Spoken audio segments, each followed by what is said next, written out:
ले जाने के लिए। आप जानते हैं एक 6 साल का नन्हा सा बच्चा अपनी माँ को जब देखता है कि वो चूल्हा जला रही है, तो माँ को ये काम करते देखकर उसकी आंखों से आंसू आ जाते हैं, रोने लगता है, गिरफ्तारी में इतना गिरफ्तार हो जाता है जिसकी कोई इंतहा नहीं, बिलख बिलख करके वो रो रहा है। माँ ने पूछा, बेटे क्या गलती हो गई कि तू रो रहा है? तेरी उम्र तो अभी बहुत छोटी है, 6 साल का बच्चा और तू इतना रो रहा है। माँ, आज मैंने तुझे देखा कि चूल्हा जलाने के लिए बड़ी लकड़ियों को तूने पहले आग में नहीं डाला, पहले तूने छोटी छोटी लकड़ियों को डाला। अगर कयामत में अल्लाह जहन्नम की आग को जलाने के लिए अगर मुझ जैसे छोटे बच्चे को पहले डालेगा तो क्या होगा? इस तसव्वुर ने मुझे बेचैन कर दिया है।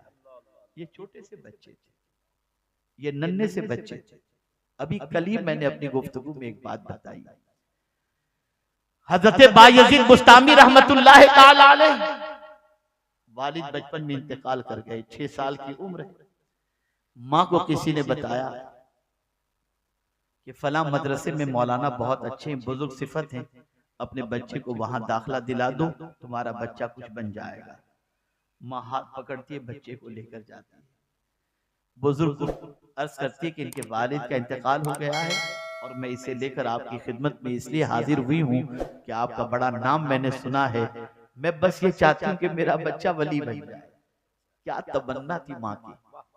आज की माएं अपने बच्चों को डांसर बनाना चाहती, वो माँ कितनी अजमत वाली जो अपने बच्चे को वली बनाना चाहती। माँ ने ये कहा और कहा, मेरे बेटे को घर मत भेजिएगा हुजूर, घर आएगा तो इसका घर में दिल लग जाएगा, तालीम का नुकसान होगा, इसे हुजूर आपके पास रखिए। बच्चा रहने लगा।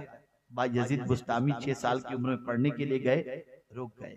वक्त गुजरता गया, माँ की याद तड़पाने लगी। नन्हे से बच्चे की उम्र होती, नन्हे से बच्चे को माँ की याद नहीं आएगी तो किसकी याद आएगी? रात के सन्नाटे में रो रो कर अपनी रात गुजारने वाला ये बच्चा 6 महीने का अरसा गुजर जाता है। परेशान होता है कि 6 महीने हो गए मैंने अपनी माँ का चेहरा नहीं देखा। रोते हुए अपने उस्ताद के पास बायजीद पहुंचते और अर्ज करते हैं, हुजूर मुझे एक दिन की सिर्फ इजाजत दीजिए, मैं जाऊंगा, एक रात माँ के साथ गुजारकर मैं वापस आ जाऊंगा, मुझे एक दिन की इजाजत दीजिए। आंखों में आंसू देकर उस्ताद का दिल मोम हो गया। इरशाद फरमाया, जाओ बेटे मैं इजाजत देता हूँ, लेकिन एक दिन से ज्यादा मत रुकना। बच्चे ने कहा ठीक है। बायजीद घर पर गए, दरवाजे पे दस्तक दी, माँ माँ करके आवाज दे रहे हैं, अंदर से कोई जवाब नहीं आ रहा है। पहली बार आवाज दी, अंदर से कोई जवाब नहीं आया। दूसरी बार आवाज दी, कोई जवाब नहीं आया। तीसरी बार जरा बुलंद आवाज से कहा, माँ। अंदर से आवाज आई, कौन? बायजीद ने कहा कि तुम्हारा बेटा बायजीद।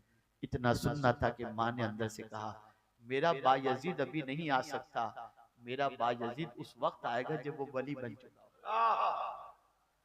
जब माँ ने ये कहा और दरवाजा नहीं खोला, बायजीद रोते हुए वापस मदरसे चले गए। 16 साल तक अपनी माँ के पास नहीं आए और उन्होंने मदरसे में इल्म हासिल किया। 16 साल के बाद एक रात हजरत बायजीद बुस्तामी के उस्ताद गिरामी को, अल्लाह अकबर, रसूल रहमत सल्लल्लाहु अलैहि वसल्लम ख्वाब में तशरीफ लाए। इरशाद फरमाया, सुनो तुम्हारे पास ये नौजवान जो पढ़ रहा है ना बायजीद, मुबारकबाद उसे पेश करो, हमने उसे विलायत कुबरा का ताज अता कर दिया है। अल्लाह अकबर। उस्ताद ने बच्चे को बुलाया, सीने से लगाया और फरमाया, तुम मुकम्मल हो चुके, अब तुम जा सकते हो। पलट कर घर पे गए। 16 साल के बाद माँ के पास जा रहे हैं, दरवाजे पे दस्तक दी। पहली ही बार दरवाजे पे दस्तक देते ही माँ ने अंदर से पूछा, कौन? कहा तेरा बायजीद। दरवाजा खोला, बेटे को देखा, मूछें निकल आई थी, जवान साल खड़ा था। माँ ने सीने से लगाया और कहा, बेटे मुझे खुशी है कि तुमने अपनी मंजिल पा ली और जिस मकाम पर मैं तुझे देखना चाहती थी उस मकाम पर तुम पहुंच गए। उसके बाद माँ ने दुआ के लिए हाथ उठाए और कहा, मेरे परवरदिगार, मेरी तूने एक तमन्ना तो पूरी फरमा दी कि मेरे बेटे को तूने विलायत कुबरा के मकाम पर फाइज फरमा दिया, बस अब मेरी कोई और तमन्ना नहीं। बस एक ही तमन्ना है तेरी बारगाह में ईमान के साथ आ जाऊं। ये कहते ही रूह परवास कर जाती है और उनकी माँ इस दुनिया से कुछ कर जाती।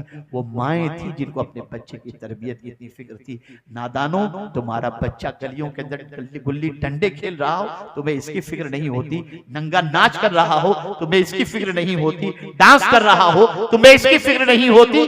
तुम कब अपने बच्चों के बारे में फिक्रमंद होगे? बदलो अपनी सोच को, बदलो अपने अफकार और नजरियात को। एक अच्छा इंसान बनाओ, एक अच्छा मुसलमान बनाओ, खुद भी परफेक्ट बनो, अपनी औलाद को भी परफेक्ट बनाओ। और दो चीजें अगर तुमने इख्तियार कर ली तो अल्लाह मखलूक के अंदर तुमको मुमताज पोजीशन अता फरमा देगा। और वो दो चीजें ये हैं, ईमान और अमल सालेह। अमल सालेह से मुराद इबादत, मुआमलात और अखलाक। इबादत में भी तुम पंक्चुअल, मुआमलात के अंदर भी तुम पंक्चुअल हो जाओ, और इसी के साथ तुम्हारे अखलाक भी अच्छे हों। एक चीज नहीं कि 5 वक्त की नमाज भी पढ़ो, जैसा कि आज होता है कि बहुत सारे नमाज भी पढ़ते हैं, 5 वक्त की नमाज पढ़े और रात को जाकर के गाने देख रहे हैं, गजलें देख रहे हैं, पिक्चर देख रहे हैं। हज करके आए, कोई जिंदगी में फर्क नजर नहीं आता। तो ऐसा नहीं। एक जमाना भी था ना, आपको याद होगा या मेरी उम्र के जो लोग होंगे उन्हें याद होगा कि अगर किसी मोहल्ले का कोई शख्स हज करके आ जाता और मोहल्ले में कभी झगड़ा होता था ना, तो लोग कहते थे हाजी साहब जो कह देना वो फाइनल, जो हाजी साहब कहते। और आज हज के नाम पे पैसे लूटे जा रहे हैं, टूर वाला गायब हो रहा है। जरा देखो क्या हो रहा है, कहां चले गए हैं। हम जब बिगड़ गए तो हमारे हालात बिगड़ गए, हम जब सही थे तो हमारे हालात भी सही थे। हमें संवरने की जरूरत है, हमें सीधे रास्ते का मुसाफिर बनने की जरूरत है, हमें गुनाहों से रिश्ता तोड़ने की जरूरत है। आज इतनी बड़ी तादाद में आप आए हो, अगर नबी से सच्ची मोहब्बत है तो आज एक वादा करके उठो, एक इरादा करके उठो, इंशाअल्लाह एक वक्त की नमाज कभी कज़ा नहीं करोगे, एक वक्त की नमाज भी कभी कज़ा मत करो। मुझे यहाँ एक बात याद आती है, मैं आपको बताऊं। अल्लाह अकबर। मेरे एक दोस्त हैं, उन्होंने मुझसे एक मर्तबा कहा कि हजरत, बचपने से मेरे माँ बाप ने मुझे नमाज का आदी बनाया है, लेकिन मैंने आज से कुछ दिनों पहले जो फज्र की नमाज पढ़ी ना, उस नमाज जैसी लज्जत मुझे जिंदगी में कभी नहीं। तवज्जो चाहो, उस नमाज जैसी लज्जत मुझे कभी नहीं मिली। मैंने कहा ऐसी क्या खुसूसियत है, मुझे भी बताओ। उन्होंने कहा मेरी आंख खुली तो मैंने घड़ी में देखा कि तुलुए आफताब के अंदर 7 या 8 मिनट बाकी थे। मैंने सोचा यार मैं अभी उठूंगा, इस्तिंजा करूंगा, वुजू करूंगा, इतने में तो वक्त चला जाएगा। चलो यार सो जाता हूँ, नींद कहाँ खराब करता हूँ। अब नमाज यूं भी कज़ा होने वाली है तो नींद अच्छी तरीके से हो जाए। लेकिन एक ख्याल ने मुझे बिस्तर से उठने पर मजबूर किया, और वो ख्याल ये था, अचानक मुझे हुजूर की हदीस याद आ गई कि मेरे आका फरमाते हैं नमाज में मेरी आंखों की ठंडक है। बस मेरे दिल ने कहा अगर मैं उठ के नमाज पढ़ लूंगा ना तो हुजूर की आंखों को ठंडक पहुंचेगी। मैं जल्दी से उठा, जल्दी मैंने वुजू किया और 2 फर्ज ही मैंने अदा कर ली ताकि मेरी नमाज कज़ा न होने पाए। यकीन जाने उस नमाज की लज्जत में आज तक नहीं भूल सका, जिस नमाज के बारे में मेरे जहन में ये तसव्वुर आया कि नमाज हुजूर की आंखों की ठंडक है। आप मुझे बताओ, नमाज कज़ा करते हो, हुजूर की आंखों को ठंडक नहीं पहुंचा रहे हो। अगर तुम हुजूर की आंखों को ठंडक पहुंचाओगे ना तो हुजूर तुम्हारी पूरी जिंदगी को सुकून से भर दिया करेंगे। कितने ताज्जुब की बात है, जो रसूल पूरी रात अपनी उम्मत के लिए रोते रहे, आज उसी रसूल के उम्मती पूरी रात गंदी पिक्चर देखने में खर्च कर। क्या कर सुन्नी दावत इस्लामी का इज्तिमा तफरीह के लिए नहीं होता। सुन्नी दावत इस्लामी का इज्तिमा नामवरी के लिए नहीं होता। सुन्नी दावत इस्लामी का इज्तिमा भीड़ भाड़ इकट्ठा करने के लिए नहीं होता, शोहरत के लिए नहीं होता। सुन्नी दावत इस्लामी का इज्तिमा एक ही मकसद के लिए होता है, जो खुदा से दूर हैं उनको खुदा से करीब कर दो, जो हुजूर से दूर हैं उनको हुजूर से करीब कर दो। हम बस यही चाहते हैं गुनाह से रिश्ता टूटे और हुजूर से रिश्ता जुड़े। गुनाह से रिश्ता टूटे, खुदा से रिश्ता जुड़ जाए। और अमल साले किसी इंसान के नजदीक वो कमतर हो सकता है, लेकिन मेरे मौला के नजदीक यही सबसे बेहतर इंसान है। बहुत अच्छा, माशाअल्लाह। मेरे प्यारे आका सल्लल्लाहु अलैहि वसल्लम के प्यारे दीवानों, मुसलमान के पास ईमान की दौलत तो किसी हद तक है, और मुसलमान अपने आप को मोमिन जरूर कहता है, लेकिन अगर उसकी जिंदगी में झांक करके देखा जाए, बल्कि अगर मैं ये कहूँ तो गलत न होगा, इतना बड़ा मजमा है, इस मजमे के अंदर अगर आप तलाश करें और पूछें लोगों से कि आप में से कितने लोग ऐसे हैं जिन्होंने मगरिब की नमाज अदा की है, जिन्होंने आसर की नमाज अदा की है, जिन्होंने इशा की नमाज अदा की है, या इशा नहीं पढ़े तो घर जाकर पढ़ने का जिन्होंने अहद किया हो या इरादा किया हो, तो आप महसूस कर सकेंगे कि ऐसे बराए नाम कुछ मिलेंगे। न नमाज का ठिकाना है, न वुजू का ठिकाना है, न पाकी का ठिकाना है, न इस्तिंजा के सिलसिले में कोई मसाइल की वाकिफियत है, कुछ भी नहीं। बल्कि जब गांव में जलसा होता है तो ये समझते चलो बड़ा मेला लगा है, तफरीह करके आ जाते हैं। और अगर आप इस नीयत से नहीं आते तो फिर आपकी जिंदगियां बदलती क्यों नहीं हैं? आप नमाजी क्यों नहीं बन जाते? आप दीन क्यों नहीं सीखते? आप अल्लाह के बताए हुए रास्ते पर क्यों नहीं चलते? आप गुनाहों से तौबा क्यों नहीं करते? आप गंदी पिक्चरें देखना क्यों नहीं छोड़ते? पता चला सुधरने की नीयत से आने का जज्बा ही कम है, तफरीह की नीयत से आने का जज्बा इल्ला माशाअल्लाह। मैं सबकी बात नहीं करता, और अल्लाह मेरी बदगुमानी को भी माफ फरमाए। आप अच्छी नीयत से भी आते होंगे, सवाब की नीयत से भी आते होंगे, लेकिन आज मैं आपको बताना चाहता हूँ, ऐ रसूल आजम के दीवानों, हालात हमें जगा रहे हैं, माहौल हमें जगा रहा है, और हमारी परेशानियां, हमारी मुसीबतें, हमारी तकलीफें, ये हमारी मासियत की वजह से है। एक जुमला आपकी समातों के हवाले करता हूँ, जहन में रखिएगा, उलमा से इस्लाह की गरज से सुनने की गुजारिश करता हूँ। मुसीबत पहले नहीं आती, पहले मासियत फिर मुसीबत। पहले मासियत फिर मुसीबत। पहले इंसान गुनाह करता है, फिर मुसीबत आती है। कुरान कहता है मा असाबका मिन मुसीबतिन फबिमा कसबत अयदीकुम, तुमको जो मुसीबत पहुंचती है वो तुम्हारे हाथों की कमाई। इसी जमीन पर जब इबादत करते थे, इसी जमीन पर जब सजदा रेज होते थे, इसी जमीन पर जब अल्लाह का जिक्र करते हुए चलते थे, इसी जमीन पर रात के सन्नाटे के अंदर अल्लाह को मनाने की और तौबा इस्तिगफार करने की आदत थी, तो मस्जिद के दरवाजे पर गैर मुस्लिम पानी का गिलास लेकर खड़ा होता था और कहता था ये नमाजी है, पढ़ के दम कर देगा तो मेरे घर का मरीज को शिफा नसीब हो जाएगा। लेकिन आज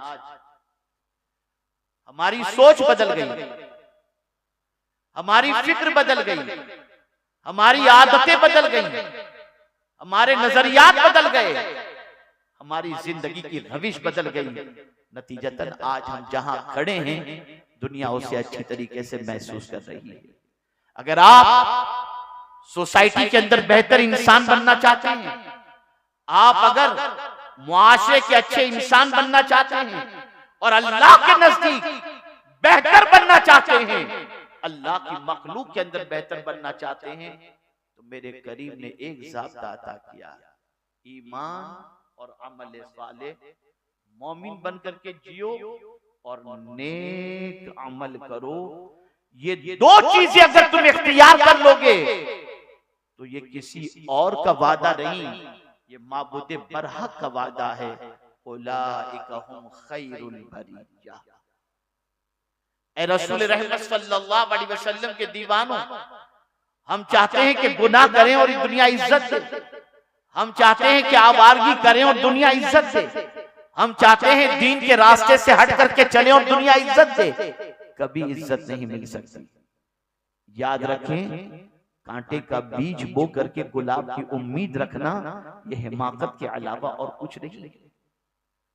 गुलाब का बीज बोओगे तो गुलाब निकलेगा, कांटे के बीज बोने के बाद गुलाब की उम्मीद नहीं रखी जा सकती।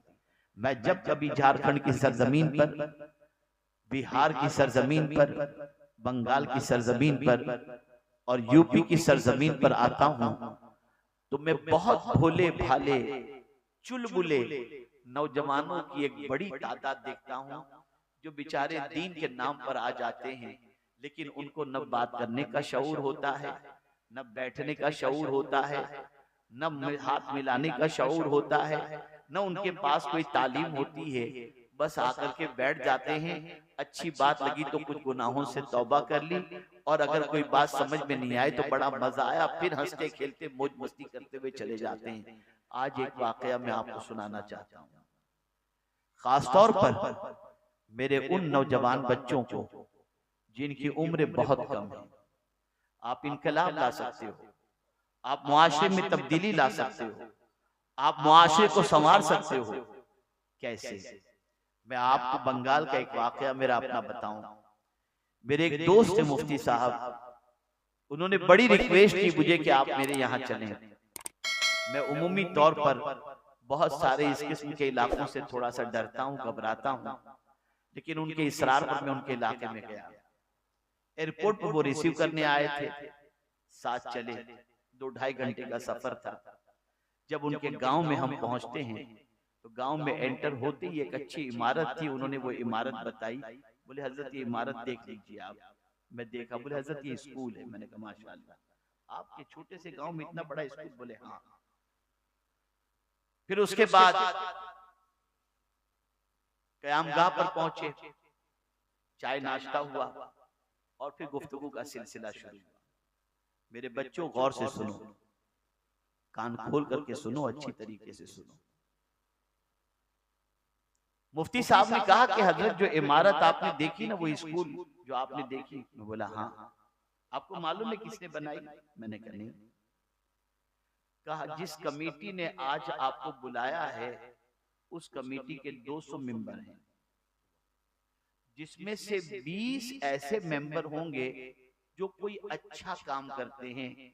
मिसाल के तौर पर कोई पीयूपी का काम करता है, कोई फर्नीचर का काम करता है। इस तरीके के 20 लोग होंगे और 180 या गालिबन 160 मेंबर ऐसे हैं जो बड़े शहरों की होटलों के अंदर बर्तन साफ करते हैं।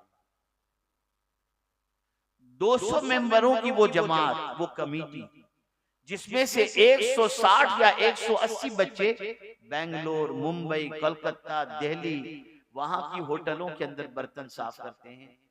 इन 200 बच्चों ने मिलकर ये स्कूल बनाया है। मैंने कहा इन बच्चों के दिल में स्कूल की तड़प कैसे पैदा हुई? अब मुफ्ती साहब का जवाब सुनिए। उन्होंने जवाब में कहा कि हजरत, ये जब सेठों के बच्चों को होटल में आता देखते थे ना, तो इनका दिल अंदर से उड़ता था और ये सोचते थे कि क्या हमारे बेटे भी इनके बेटे जैसे बन सकते हैं। तो जहन में उनके बात आई, अगर हमारे बच्चों ने इल्म हासिल कर लिया तो इनके बच्चे जैसे बन सकेंगे, और अगर जाहिल रहे तो हमारी तरफ बर्तन साफ करते रहेंगे। इन सब लोगों ने कतरा कतरा जमा किया और आज ये बेहतरीन स्कूल इन्होंने तामीर किया है। और आज इस स्कूल के अंदर सैकड़ों बच्चे पढ़ रहे हैं जो आगे चल करके बेहतरीन इल्म के जेवर से आ रहा है। मेरे बच्चों, तुम भी अपनी सोच बनाओ, तुम भी मुआशरे के अच्छे बच्चे बनो, तुम भी सोसाइटी के अच्छे इंसान बनो। तुम्हारे अंदर भी एक जज्बा होना चाहिए। तुम्हारे पास भी दिल है, तुम्हारे पास भी दिमाग है, तुम्हारे पास ईमान की दौलत है। सिर्फ कमी है तो इस चीज की कि तुम्हारे पास कोई गाइडलाइन नहीं, तुमको कोई संभालने वाला नहीं, तुमको कोई संवारने वाला नहीं। अपनी मर्जी से बड़े हो रहे हो, माँ बाप पढ़े लिखे नहीं, और अपनी मर्जी से बड़े होने के बाद अपनी मर्जी से चल रहे हो और अपनी मर्जी से जी रहे हो। तुम्हें यह शऊर नहीं है क्या चीज अच्छी है और क्या चीज बुरी। लेकिन आओ, मैं तुम्हें एक दावत देता हूँ, एक फिक्र देता हूँ। तुम सुन्नी दावत इस्लामी के माहौल से वाबस्ता हो जाओ। तुम अपने आप को दीनी तालीम से आरास्ता कर लो, तुम अपने आप को दुनियावी तालीम से आरास्ता कर लो।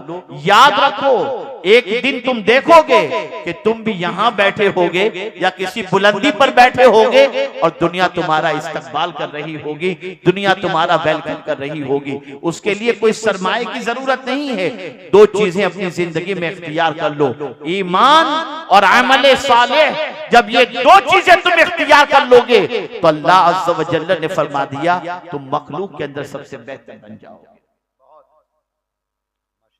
आप जानते हैं मेरे प्यारे आका सल्लल्लाहु ताला अलैहि वसल्लम के प्यारे दीवानों, ईमान कितना बड़ा सरमाया है, ईमान कितनी बड़ी ताकत है।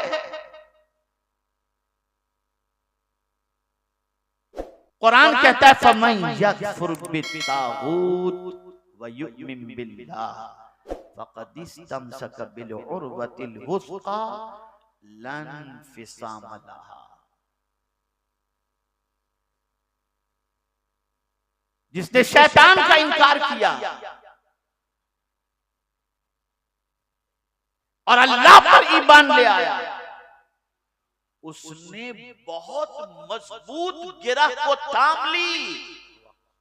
लन फिसाम लहा, ये गिरह कभी खुलेगी नहीं। मुफस्सिरीन फरमाते हैं कि एक कलेमा पढ़ने वाले के लिए ईमान से बड़ा दूसरा कोई सहारा नहीं हो सकता।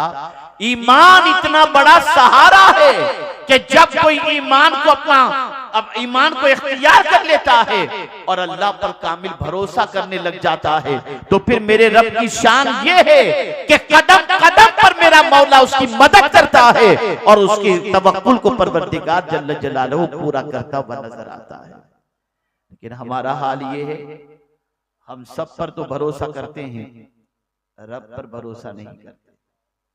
हमारा हाल ये है कि अगर डॉक्टर हमसे कहते कि ये दवाई खाओगे, ये चीज खाओगे तो मर जाओगे, जिंदगी भर हाथ नहीं लगाते। अगर हमें डॉक्टर कहते रोजाना इतना चलना पड़ेगा वरना शुगर तुम्हारी हाई हो जाएगी और तुम्हारा पैर काटना पड़ेगा या आंखों की रोशनी चली जाएगी, हम डॉक्टर की बात मान लेते हैं। हैरत की बात है, जिसका कलेमा पढ़ते हैं, जिसको माबूद मानते हैं, उसकी बात मानने को तैयार है, उसका इरशाद सुनने को, उसके इरशाद पर अमल करने को तैयार नहीं। ऐ रसूल आज़म सल्लल्लाहु अलैहि वसल्लम के दीवानों, अल्लाह पर कामिल भरोसा रखो। और बड़ी प्यारी बात किसी ने कही है, रास्ता एक ही था, फिरौन भी गुजरा, मूसा भी गुजरे। रास्ता एक ही था, फिरौन भी गुजरा, मूसा भी गुजरे। फिरौन डूब गया, मूसा निकल गए। वजह क्या थी? तो फिरौन को रास्ते पर भरोसा था, मूसा को खुदा पर भरोसा था। ऐ रसूल आज़म सल्लल्लाहु अलैहि वसल्लम के दीवानों, मेरा रब तुम्हारी हर जगह मदद करने को तैयार है। वही तो है जो माँ के शिकम के अंदर हमें रोजी पहुंचाता है और हमें जिंदगी अता करता है।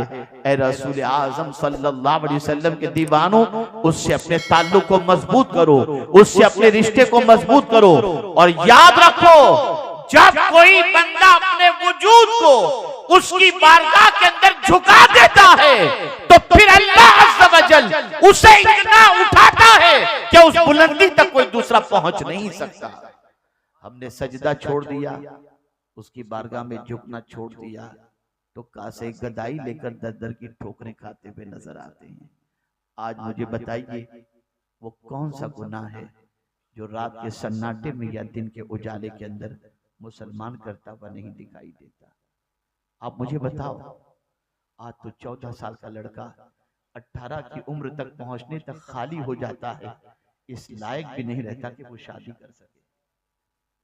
आज आप देखो, गंदी पिक्चरों को देख देख कर आज का जवान बर्बाद हो गया। बल्कि अल्लाह माफ फरमाए, ये जवानों ही का मसला नहीं है, ये तो शादीशुदा लोग भी और बड़ी उम्र वाले भी आजकल न जाने क्या क्या देखते हुए नजर आते हैं। क्या हो गया है? हजरत बायजीद बुस्तामी अलैहि रहमा के पास एक शख्स आया और उसने आकर के कहा, हुजूर, तकरीबन गुनाहों से अल्लाह ने मुझे तौबा की तौफीक अता फरमा दी, लेकिन एक गुनाह ऐसा है जिससे मैं बच नहीं पाता। हजरत बायजीद बुस्तामी अलैहि रहमा ने उससे पूछा, नहीं वो कौन सा गुनाह? वो खुद ही कह उठता है, हुजूर, रास्ते में किसी औरत या लड़की को चलते हुए देखता हूँ तो मेरी निगाह खता खा जाती है, मैं उसे घूरने लगता हूँ। इस गुनाह से मैं नहीं बच पाता, मुझे कोई नुस्खा अता फरमाए। वो बुजुर्ग हजरत बायजीद बुस्तामी अलैहिर्रहमा ने जवाब में इरशाद फरमाया, बेटे एक नुस्खा तुझे देता हूँ, और वो ये है, जब तेरा नफ्स तुझे किसी हराम चीज को देखने के लिए वर्गलाए और शैतान तुझे वर्गलाए, तो ये तसव्वुर जहन में रखना, तू उसे देख रहा है और तेरा खुदा तुझे देख रहा है। वो शख्स जब ये सुनता है, सुनने के बाद चला गया, 15 दिन के बाद पलट करके आया तो बायजीद बुस्तामी से कहता है, हजरत खुदा देख रहा और मैं हरामकारी करूं, मुझसे नहीं हो पाता, मुझे अल्लाह ने तौबा की तौफीक अता फरमा दी।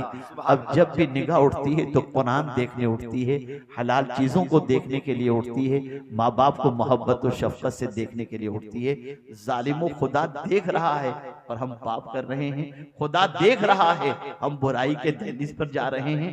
आज आप देखो, अंदाजा लगाओ हमारी कौम के नौजवान कहाँ मिलेंगे, क्या करते हुए मिलेंगे, बदल डालो। और ऐ नौजवानों, तुम्हारी जिम्मेदारी सिर्फ खुद के संवरने की नहीं है, बल्कि तुम्हारी जिम्मेदारी ये भी है कि तुम्हें पता चले कि कोई गलत रास्ते पर जा रहा है, पकड़ो उसे, बिठाओ, डराओ अल्लाह से, समझाओ उसे और सुन लो।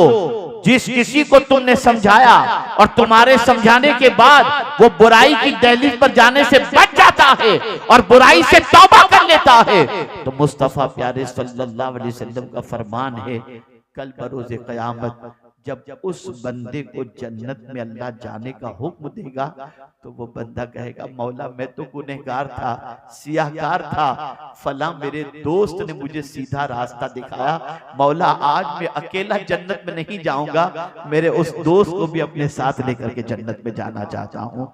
मुसलमानों, ये तुम्हारी जिम्मेदारी थी, ये तुम्हारी रिस्पॉन्सिबिलिटी थी, ये तुम्हारा फर्ज था।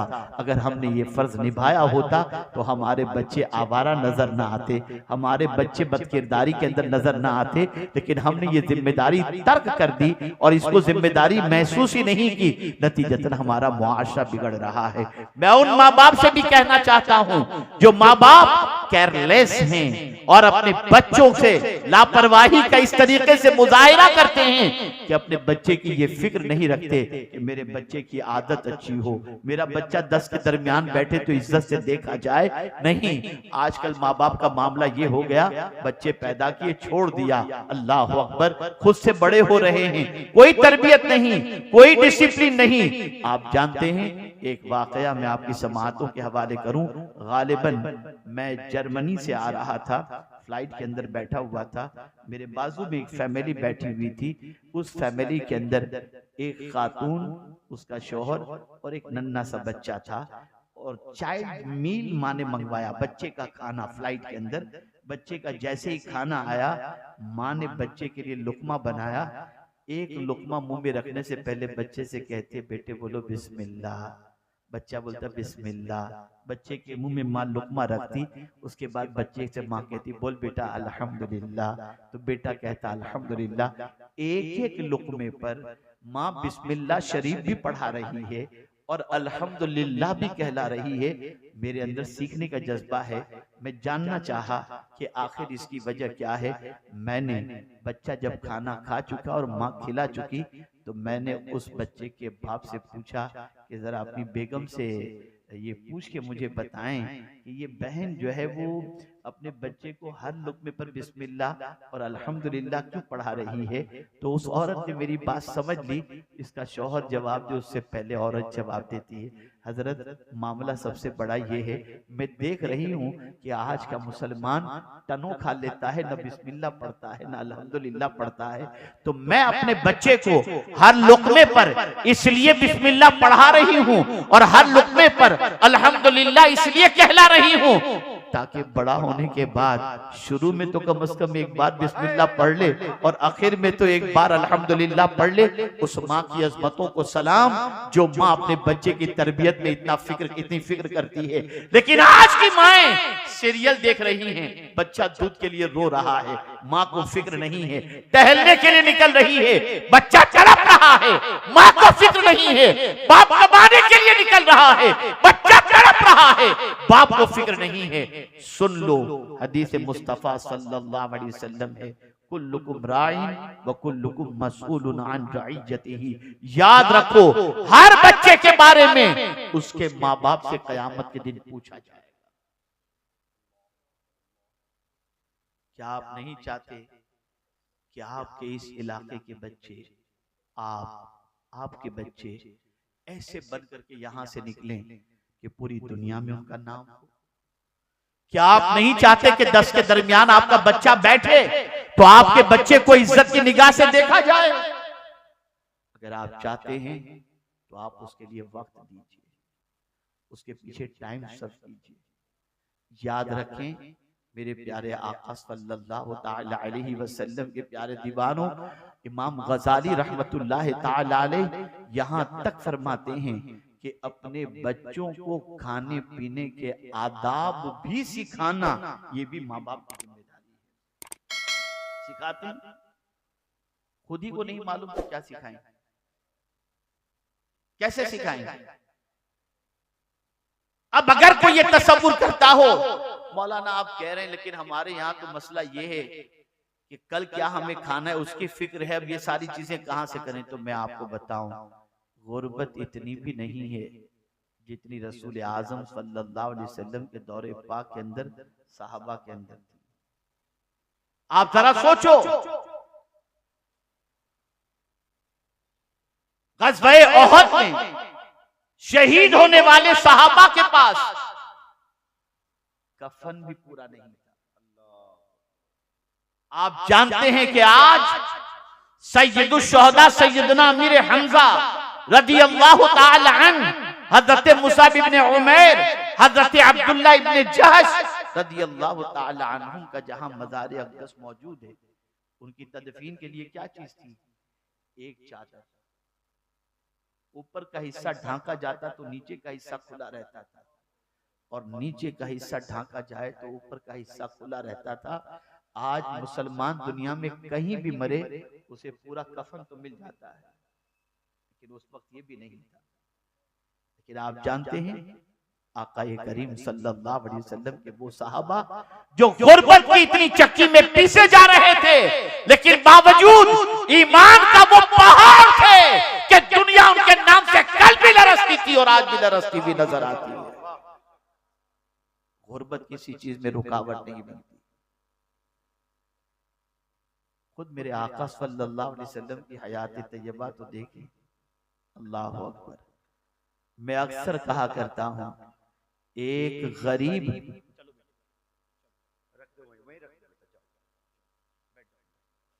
एक मतलब दुरूद शरीफ पढ़े, अल्लाहुम्मा सल्ली अला सय्यिदिना व मौलाना मुहम्मद मादिनिल जूद वल करम व आलि व सहाबी बारिक वसल्लम।